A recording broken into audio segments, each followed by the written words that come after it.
सर्वांना माझा नमस्कार।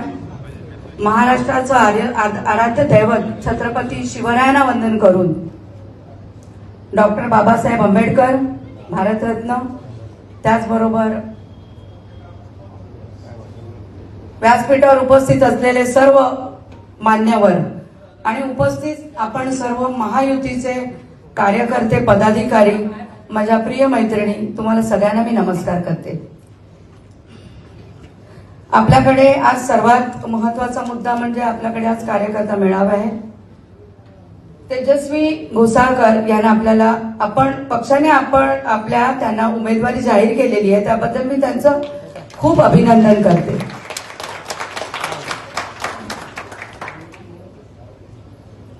पक्षाचा निर्णय मला मान्य आहे, परंतु कार्यकर्ता काय असतो? ऑन रेकॉर्ड करा, सगळं रेकॉर्ड करा, मला काही फरक पडत नाहीये। मी काम केलेलं आहे, मी बोलणार।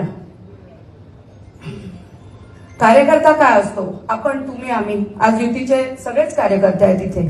मी एक कार्यकर्ता म्हणून गेले 10 वर्ष या दहिसर विधानसभामध्ये काम करते। सन्माननीय आमदार मनीषाताई चौधरी यांनी मला ज्या ज्या जबाबदाऱ्या दिल्या त्याला मी संधी म्हणून त्याचं सोनं केलं। मला वाटतं तुम्ही कधी नकार देऊ शकत नाही। माझ्या ज्या महिला भगिनी बसल्यात, रात्रंदिवस आम्ही काम केलं, मी काम केलं, माझ्याबरोबर असणाऱ्या महिलांनी काम केलं।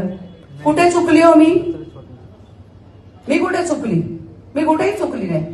पुन्हा एकदा सांगते की मी आदर करते पक्षाचा। त्यांनी जो आपल्याला उमेदवार दिलाय त्याला बहुमताने निवडून आणण्याचं काम माझं आहे, परंतु मी कुठे चुकली याचं उत्तर मला आमदार मनीषाताईंकडून पाहिजे, खासदार गोपाळ शेट्टी यांच्याकडून पाहिजे। आणि हे माझं काम आहे, कर्तव्य आहे माझं। मी आयुष्यभर ज्यांना गुरु मानलं, त्यांनी अंधाराची दिशा दाखवली मला, त्याबद्दल मी सक्त नाराज आहे। पक्ष वेगळा आणि कार्यकर्ता गुरु मानणार ते वेगळं, हे तुम्हाला पटत असेल। कार्यकर्ता काय असतो? समर्पण असतं कार्यकर्त्याचं, समर्पित असतो आपल्या पक्षासाठी। कार्यकर्ता सामाजिक, राजकीय या सगळीकडे काम करत असतो आणि तो आपलं संपूर्ण जीवन, महिला गॅस बंद करून पण पळतात, पुरुष नोकऱ्या सोडून यांच्या मागे पळत असतात, पक्षाच्या मागे। काय केलं या लोकांनी आपल्या बरोबर? फक्त माझ्या बरोबर, मी तुम्हाला घेणार नाही कारण मी बोलते, माईक माझ्या हातात आहे। काय केलं यांनी आपल्या बरोबर? खोट्या मुलाखती, खोटे फॉर्म भरून द्यायचे सगळ्यांकडून।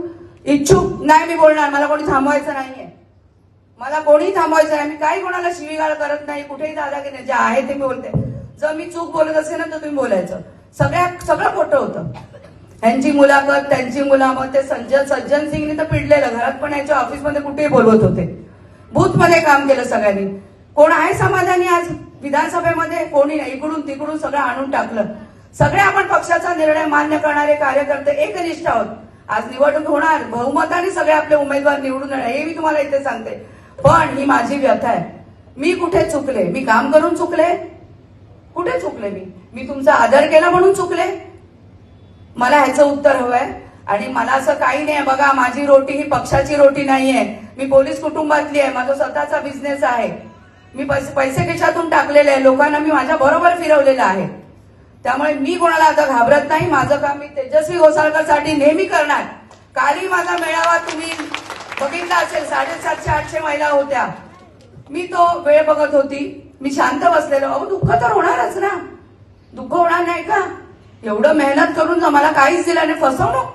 थांबा, शांत राहा, कशाला? मी सांगितलेलं की तुम्हाला कधी कठीण वाटलं वृषाली बागवेला तिकीट द्यायला विचारा। अरविंदजी पण तिथे उभे आहेत, जगदीश ओझा पण आहे, मी बोललेलेच आहे ना। तुम्हाला कधी वाटलं की असं की वृषाली तुला मी देऊ शकत नाही, ताई मला सांगा, मी नेहमी तुमच्या पाठीशी उभे आहे, कधी अडचण आणू नका माझ्या तिकीटसाठी। पण यांनी तेच केलं ज्यांना करायचं होतं। मी भारतीय जनता पक्षाच्या पाठीशी कायम उभी राहणार जोपर्यंत माझा श्वास आहे, पण मी अशा खोट्या नेत्यांच्या मागे कधीच उभी राहणार नाही, ते मी ठरवेन। जय हिंद, जय महाराष्ट्र। धन्यवाद, तुम्ही तुमची भावना व्यक्त केली।